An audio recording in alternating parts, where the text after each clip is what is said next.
whatever your approach is going to position you either as somebody they need and somebody or somebody they don't.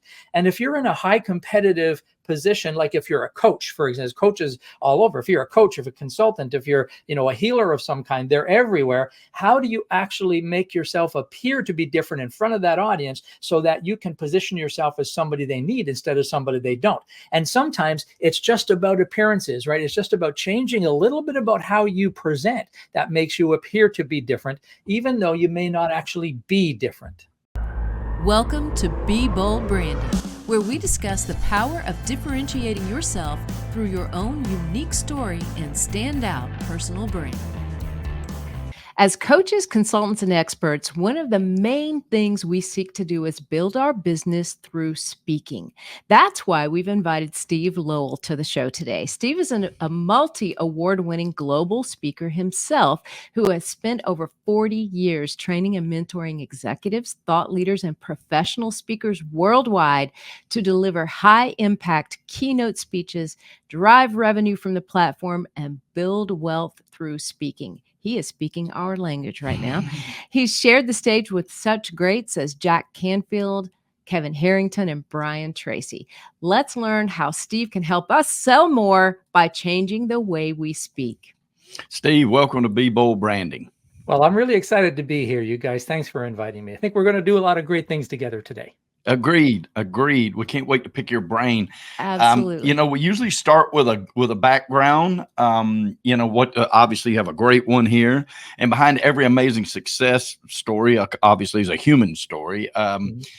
What got you started into the space? You want to tell us just a little bit about what led you to here? Sure. Well, let me take you back to I'm 6 years old. Now, I promise this won't be a whole autobiography. But when I was 6 years old, I started to play a guitar. And I was a good little guitar player, and I kind of fell in love with the stage. And by the time that I was in my teens, I had my own band. And then later in teens, we were traveling the country and doing all these things. But I was the guitar player and the front man. I was never the singer. So I'm the guy that got to interact with the audience and all those things. And I really loved it. I really enjoyed the stage. And then years went on and the band fell apart, and I ended up doing a solo show. So it was just me and my guitar and some electronics. And I would go to these. And this is what I tell people how I got into the speaking business. People would come and they'd hear me sing, and they'd come up to me and they'd say, Steve, maybe you should just say the words. And so I thought, okay, that's a sign. So I stumbled across a Zig Ziglar video back then. And I was amazed because here's a guy, he's on the stage, he's got no bandmates, he's got no equipment, his audience is not drunk, all he's doing is saying stuff, and that's a good job. So I decided I was going to pursue that. So I joined something called the Dale Carnegie Training Organization, and I became an instructor with them. I studied and trained to become an instructor. But what happened was when it came time for me to actually sign the contract to become an instructor, I couldn't do it. And the reason I couldn't do it is because I actually didn't agree with a lot of the things they were teaching. I didn't know why I didn't agree with it. I just didn't. And so I couldn't in good conscience sign a contract that was going to require me to teach things that I didn't really believe in. So I decided to start my own business. And that was 40 something years ago. And I've been doing it ever since. Well, that's fantastic. And isn't it what funny? A story. Isn't it funny how that affects us? And you started so early, and blessed enough to know really sort of what you wanted to do. I think that's incredible. Yeah, I've known all my life I wanted to be on the stage. And in the music business, I don't know if you know the music business, Michael, but in the music business, we used to say you're either eating craft dinner or you're eating steak. And there's not much in between. So I was at the craft dinner stage, and steak was nowhere in sight for me. So so the speaking business seemed to be a good sort of next step. Well, what was it that you talked on early on, Steve? What was your topic? It was always about speaking. So I started off doing general personal development type stuff, goal setting and all these kinds of things. In fact, my very first keynote that I actually got paid for, it was at a Kiwanis club, a service club, and it was the first one that I've ever been paid for. It wasn't paid much, but I was paid a little bit. And I remember sitting at the table, which was on the stage. It was like a dais, and the microphone is here. And I noticed in the room, I noticed two things about the room. There's about 100 people there. And I noticed, first of all, they were all men. There wasn't a lady anywhere in sight, which was fine, But then the other thing I noticed was they were all really old. And so I asked the guy beside me who invited me there, I asked him, what's the average age in this room? 86 was the average age in this room. Yeah. Now, that wouldn't have been so bad if it weren't from my topic, goal setting. So I was trying to think, what can I do to get past this? And all of a sudden I'm being introduced. So I get up there and I deliver what I prepared, and in my squeaky little 21-year-old voice, I said, put up your hand if you have clearly defined goals for your life. And this guy at the front table in this booming voice says, my goal is to not die before the end of this presentation. That's how I started in the professional speaking world. So back then I was doing mostly professional development or personal development. And then I had a gift, and I realized this when I was with Carnegie is I was a good speaker. I'm an okay speaker, but my real gift was taking people and putting them on the stage and pulling magic out of them that they never knew existed. That was my gift. And so I started to pursue that right away. Nice. Oh, you see, I knew we had more things in common, Steve, because you really talk a lot about driving business from the stage, which is what we're going to get to in just a moment. Mm-hmm. But we were speaking before we went live about the fact that we focus on building profitable personal brands, and you focus on building a profitable speaking business. Mm-hmm. And there's a lot of alignment there. But another thing I just noticed was that you're bringing the best out of people, right? Mm-hmm. And that's really what we hope to do in the personal branding world as well. So tell me this, since differentiation is one of the ways that we do that, what's some of your advice for differentiating yourself from the stage? Sure. Okay. I love the word differentiation because it comes up a lot. So I'm going to answer that with a bit of a story. Okay. So I do this every time I speak. This is one of my staple things. Is what I'll do is I'll come out and I'll ask this question, and I'll ask you too this question.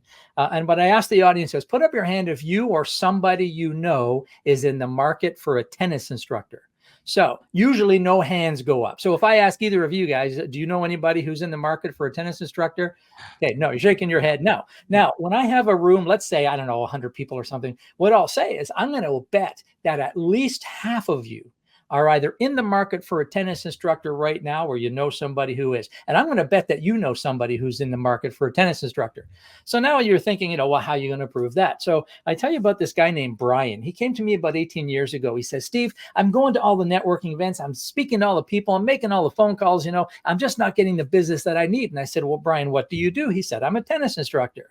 So we taught Brian this fundamental principle about two principles. Number one is anytime you speak or present in front of your audience, even if it's just an audience of one, you're either positioning yourself in one of two ways. And there are really only two, either somebody they need or somebody they don't. And how you speak determines which side you're leaning on. So if you saw Brian today, and here's the other principle we taught him is, we hear a lot about differentiation, but sometimes you don't actually have to be different from your competitors or from everybody else. Sometimes you just have to appear to be different from everybody else. And so here's what would happen now. If you saw Brian today and you said, Brian, what do you do? He'd say something like this. He'd say, well, you know how sometimes kids, they have so much energy, they get so excited, they're making all kinds of noise, they're bouncing off the walls, and the parents have no idea what to do with these kids. He'd say, well, what I do is I take kids of any age, I bring them on a tennis court, I absolutely exhaust them, and then I hand them back to their parents. So then let me ask you, might you know somebody who just might be in the market for a tennis instructor? And when I ask the room this, every hand, goes up. And so the point of that is this, that when you're speaking, what's really important, especially if you're speaking to monetize, what's really important is the understanding is whatever your approach is going to position you either as somebody they need and somebody they don't. And if you're in a high competitive position, like if you're a coach, for example, coaches all over, if you're a coach, if a consultant, if you're, a healer of some kind, they're everywhere. How do you actually make yourself appear to be different in front of that audience so that you can position yourself as somebody they need instead of somebody they don't? And sometimes it's just about appearances, right? It's just about changing a little bit about how you present that makes you appear to be different, even though you may not actually be different. Yeah. That's fantastic. That makes so much sense. And how you frame it is everything, right? 100%. Yeah, it really does. And I was going to add to that, sometimes you just have to be there, right? Yeah. Well, sometimes it's just like, that's hey, true. Yeah, that's true. That's another thing that I've always said. The one on the stage always gets the business. Yeah. That's so true. That's so true. So to that point, what's your best advice on driving business through speaking? Well, that's a big question. That's kind of like tell me about the universe and all that is in it. But I can tell you a couple of things. Okay, so let's do it this way. Number one is we have to define monetizing when you speak. So in its simplest form, we'll take the speaking business and we'll break it into two categories. One category is going to be the speak for a fee. So you speak, you get paid. You go to the next one, you speak, you get paid, and so you speak for a speaking fee. The other side is to speak to sell, where you're generating business as you speak. I did the speak for a fee for many years, and I just found it wasn't for me for many reasons, but the primary reason was that the earning potential is much less than going to the other side, where I could speak in front of the right audience and I could do far more revenue than I would ever be paid in a speaking fee. So most of my work now is on this side. This is where I teach people to play. And so the question then is, if you can get in front of the exact audience, how do you speak in a way that gets them to come and hire you without going through all of the high pressure stuff that makes you feel like you need a shower afterwards? So if we contain the discussion to that side, here's some of the most important principles to understand. And that is, first thing is, and this is what I do, is it starts with mindset. I have to get myself in a mindset of service when I speak, because it's really easy to get caught up, is my clothes straight, and how was my hair when I had some, and you get really kind of self-conscious, right? So I have to drop all of that and get into this mindset of service. And it's like, how can I best serve this audience? How can I be of most possible value to them? But then that brings up the next point, and that is defining what the value is. And for years, I made this mistake. And this is probably the biggest mistake I see people make when they're speaking to monetize. And that is, they teach too much.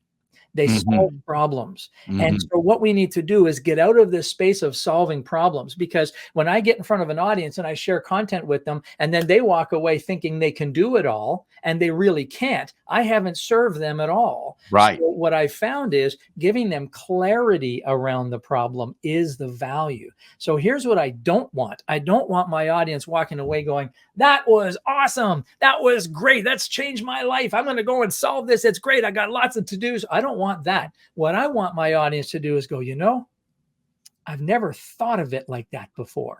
Yes. I need help with that. That's what I want my audience to do. So we need to structure our presentation so that it stops teaching and stops solving problems, and it reveals problems. And then we position ourselves to solve those problems that we've just revealed. Like what you're hearing? Hit that subscribe button and learn how you can change how you're seen and charge what you're worth. Oh, great advice. That's an amazing takeaway. I don't think I've ever heard it put quite like that, but I can tell you my case. Right? Absolutely. And that is something, that we have struggled with as well, because there is such in the personal branding world, there is a lot of misinformation, and your first instinct is to go out there and try and correct it all. No, don't do it this way. Do it this way. Right. Yep. But you're not actually calling out the problems. You're really just calling out the solutions, or giving them a pathway, so to speak, even though it's not the pathway. In a broader sense, they may perceive it as the pathway to fixing all of the problems. Yeah, and as long as at the end of the talk or the end of the presentation, what you've done is positioned yourself as somebody they need, and then made it easy for them to be comfortable to come up and talk to you about it. And there's a whole, science behind that as well. But in your business, you guys, you're in the branding business, and I don't have to tell you, it's a competitive space you're in. There's a lot of branding experts out there. Some of them are legitimate experts. A lot of them are not legitimate experts, and so you're competing against the perception that everybody else gives. And so when you're speaking, if you can get in front of an audience and you can make your audience think, I've never heard it like that. I've never thought of it like that before. That's how you're going to stand out. That's how you actually differentiate when you're speaking. Yes. Mm-hmm. But for sure. Makes all the sense And, in the world. and for us, it is a little easier in a lot of respects because of it. The branding world is so undefined. True. That a person will say, "I'll help you build your brand," and they build websites. Yeah, and that has nothing to do with your brand. So you need your brand to go on your website. Yeah, that's promoting your brand, so not building it. It's easy for us to find that and show to people that, you've got some problems here. But, come talk to me about it. Yeah. Good. Yeah. So true. What makes the difference between an adequate speaker, you think, and a professional speaker? Well, it depends on how you define professional speaker. So that distinction is very blurry, right? Sure. So, I'm part of of the professional speaking world. I'm the past president of the Canadian Association of Professional Speakers, and I'm a member of National Speakers Association in the U.S., and I'm past president of a Global Speakers Federation. So I've been all through the professional speaking track, but I'm very different from most of them because I don't get paid to speak anymore. And most people think that's a professional speaker, but I've kind of blurred those lines because I do this. I speak, I waive my fee most times. I never speak for free. I waive my fee. There's a distinction there. I generate revenue that way. So does that make me professional or not? That really depends on your perspective. But the difference between the speakers that I would classify as professional speakers is their ability to monetize at a level that can sustain their business. And that means whether or not they're getting a speaker's fee or if they're generating business when they speak. But to get to that point is the same as the mastery of any other skill, right? It's about getting properly trained, properly coached, dedication to mastering the craft, practicing, and just getting good at it. And the big misconception that I've seen out there, I'm sure you've seen this, is, the worst person you want on any stage is the one that says, I've never met a mic I didn't like. That's the one you do not want on the stage, right? That's the last one.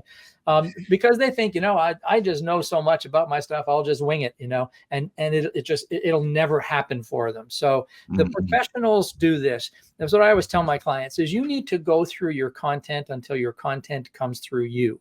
And now you're ready to get on the platform as a professional. Oh, that's really well spoken. Yeah. Obviously, that's fantastic. And just that tiny nuance, makes all the difference in the world. But it's got to be second nature to you. It does. It does. And speaking of second nature, let's talk about the pandemic, right? Because before the pandemic, being on a stage and the ability to move around and impact an audience in a different way, it all changed when the pandemic came around, and then we shifted a lot to virtual speaking. What has been your experience in stage and virtual speaking and how that impacts monetizing what you do? Right. So, of course, we had to make that big pivot like everybody else pre-pandemic. My wife, Jane, and I, we traveled the world and we were speaking at events, monetizing, and that's how we built our business. And we really didn't have an online business. I was doing a lot of my coaching online with Zoom and Skype and all those things, but we weren't using the online platform to generate business, of course. And then COVID happened in March 2020 and everything just stopped. And so we had to make the big pivot like everybody else. So here are some of the differences. Yes, we have to learn to work within this little Hollywood square that we have, right? And that's why, I'm standing right now and I've got this isn't a green screen. This is like a background screen and I've got lights. I built a studio that I could work with. And so I can be way back here. If I have my lav on, I can stand back and I can move. I bring my flip chart on here. Like I do it like I'm on the stage. I just contain it within this space. So I try and get people to learn how to do that. Just because you're on a screen or on a camera doesn't necessarily mean that you need to be sitting down with a microphone in front of your face. Now, some people can do that, but I can't really do that. I have to move. I got to use my stuff. I got to be able to show my books and I have to be able to do all this stuff. So really the difference in function I've been able to minimize, guys, just do the same thing. I just do it in a smaller space. That's all. The other difference is, of course, is the audience. And that is when we're speaking on stage, you get a lot of energy from the audience, right? Yes. You get a lot of your juice from the audience. Well, the audience now is a little green light at the, at the top of my, or, I see the two of you. But even when we're doing a live event on Zoom, I can only see about 50 squares at a time. And so I have to learn how to get energy from the camera, and I have to understand that behind this camera is a lot of people maybe, watching this. And so you have to kind of manufacture the energy that way. But the monetization processes are exactly the same. They're exactly the same. There is no difference between making an offer on the stage and making an offer on the screen. Okay, so that brings a very important question. At what point is the right point to make the offer? Yeah, there isn't a right point or a wrong point, but I can tell you the points that work best for us, okay? We usually make it about halfway through the event. Because our offers, when we speak, our offers are fairly high ticket offers. And so, we've done multi-day virtual events, and we've done very short virtual events. So what we will do is we will plan the event strategically and tactically so that it leads to the offer at about halfway. And then we do the offer a very specific way. And then after the offer, everything else we do resells the offer, you see. And so, a lot of people put the offer at the end. Right? They do the talk, and now here's the offer. And that didn't really work well for us. So part of what I like to do is I like to let the audience know that there's going to be an offer at the very beginning. And then I, do the content, and that content is very specifically, strategically, tactically focused to lead right into the offer so that it's seamless to go into the offer. And then after the offer, everything else we do proves the validity and the veracity of the offer. Do you recommend sharing a lot of case studies from the stage? Stories? It depends. Sometimes case studies can get really, very time consuming. So what I like to do is I weave the case studies into the content. So I'll tell stories like Brian, the tennis instructor, is a case study. So I'll weave that into the content. And so I've got a lot of case studies that I weave in, and the audience doesn't necessarily know that they're case studies, but we definitely use testimonials. We got great video testimonials from Jack Canfield and Brian Tracy and Kevin Harrington, like all these people. So we use those at strategic spots too. But what I find with case studies is I find the value not limited, but it's limited. And what I mean by that is I would rather have the audience experience something themselves where they can go, oh, now I get it. Like I want them to experience that rather than me telling them about somebody who did it. So it's a combination of all these things. But I put I don't know if I want to say a minimal weight on case studies, but I probably don't use them as much as a lot of other people do. That makes perfect sense to me because you can get caught up, and they do take a long time to walk through sometimes on the stage. Makes perfect sense to me. Now, how important is a social media following when it comes to getting on big stages? I think a social media following is critically important for just about everybody. Sadly, I'm not I'm not an influencer on social media. I have a social media following, but it's not something that I've really spent a lot of time or money or effort on. But I know I have some clients and colleagues who spend an enormous amount of effort on their followings and have hundreds of thousands of followers, So I think it's not something, I don't think it's something that you want to ignore. I think it's something you really want to pay attention to, take it seriously, but I wouldn't spend a big chunk of my workday putting up social media posts. I mean, to me, that would be something that would, for me, the way I use it is if I have a speaking gig somewhere, I'll use social media to promote it. I might do a live when I'm there. I'll use social media afterwards to talk about it, like those kind of strategic things. But I'm not a real big content guy. I should be. People keep telling me I should be. I don't know. I just haven't. Yeah, we understand. We're kind of in your camp, Steve. Yeah, we are. Yeah, but we've always looked at it like we would rather just be talking to the correct 50 people than have 50,000 and nobody's really listening. Yep, and so we always looked at that social media situation that way. I'd rather just have my captive audience. Yep, and if that grows into 5 million, then good. right? But I'd rather just be talking to my people. Yeah, so I agree 100%. We've done events with thousands of people and events with one, and we've done, exceptionally well. So I try and detach myself from the ego thing. Wow, there's a lot of people here, because I can get caught up in that. I have that piece, look at all the people. I can get caught up in that. But and then when there's very few people that show up, it kind of hurts my feelings a little bit, But I have to get past that, because what I've learned is exactly what you said, Michael. I'd rather be in front of 5 of the right people than 1,000 of the wrong people.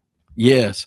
And I have to add this. In. I'm a professional auctioneer, and that was my first love. And I've sold automobiles, real estate, equipment all of my life, 32 years, going on 33 now.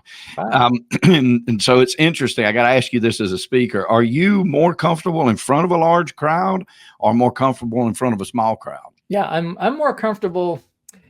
So here's the science behind this. It's an interesting question, because the science behind this used to be, and I haven't checked it out recently, but the size of audience that provides the most stress for a speaker, what would you think it is? I know what it is for me. For me, it's the small crowd. Like, I would rather be I've been in front of 10,000 people at auctions, but they're fine. I don't have a bit of problem with that. 100,000 don't bother me at all. 2, that's a little different. Yeah. I'm with you. I'm exactly the same. So the magic number is 10, apparently. And 10 is supposed to be the most stressful number to speak to, But the size of the crowd, a big crowd doesn't bother me in the least. The smaller ones bother me, but usually they bother me because I wasn't able to attract a bigger one. Right. Two different problems. Yeah. Exactly. Well, let's say, okay, so we've talked a lot, and we'll wrap up with a couple of more questions, but we've talked a lot about how to monetize from the stage and learned a lot of amazing things here. But one of the things is, how do you even get to the stage in the first place? So let's say you're a mid-level speaker, but you have a really compelling message. You just having trouble breaking through to get on those bigger stages. What advice would you give to those speakers? So here's the sort of the formula for getting on the stages. Okay. First thing we need to know is that getting on stages is like any other sales job. It's a sales job. You have to sell it. You have to know how to sell it. You got to know how to prospect. You got to know how to present it. You got to know how to close the deal. You got to know how to negotiate it. You got to know how to deliver it. It's a sales process like any other business. So that's the first thing. The next thing is this: what you need to have, if you're on this side of the fence, which is you want to be paid as a speaker, you need to have a message that is current and relevant that people will pay for. And so, because a lot of people say, I've got a great story and I want to be paid to speak, and well, tough, because nobody's going to pay you for your story. So you need something that's relevant and current and meaningful that people are actually going to pay for. And then you have to be really good when you present it. So those are the prerequisites. You got to know it's a sales job. You got to have something that people are willing to pay for, and you got to be really good at presenting it. Then you have to have a brand. Right? Because if you're going to get those bigger stages, chances are good you're going to have to go through a speaker's bureau or a speaker's agent. The issue with speakers bureaus and agents are they're kind of like banks, in that they don't need you until you don't need them anymore, right? And so a speaker's bureau, they get paid on commission, right? So they've got speakers that are celebrity status, and they're getting $50,000, $60,000, $100,000 a speech. And so the speaker's bureau gets a cut of that. So why would they spend their time and effort trying to find a gig for a $5,000 speaker? So the package on this side is really difficult. And the stages are hard to find, but you can do it. But it's a sales job, and you got to get on the phone and send the emails and all of that, right? So it's work. Now, on this side, the stages are a whole lot easier to find, because the way we get our stages are these ways. Number one is referrals. So oftentimes when we speak somewhere, we're going to make a non-threatening offer, and people are going to hire us, and we're going to pay the organizer a commission on what we sell. And so if we can show a track record of decent commissions, then the organizers are going to want us on their stage. And so that's one way. We have even paid to get on stages. It's called pay to play. And we've paid up to $50,000 to get on the right stage at the right time in front of the right people for 20 minutes. And we do that because it's like a marketing expense. Sure. Right? It's just another marketing cost. And so many people really have this mental block. I did too. I have to pay you to get on the stage. I don't think you know how this works, Right. So I had to get rid of that mental block. But now if we find the right stage, and if it's a targeted audience and we're permitted to make an offer, we will pay to get on that stage, or we will pay them a clip of the ticket. Right. And so there's lots of those stages out there. We just, you just talk to people and get on LinkedIn and do these podcasts and talk to people and let them know, listen, I'm looking for stages. I'm willing to pay for the right one, and I'm willing to share my revenue. Who do you know?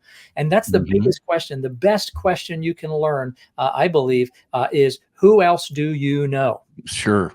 Yeah. Absolutely. Love that. Are there any parting thoughts that you'd like to share with the audience today about this subject of driving business from the stage?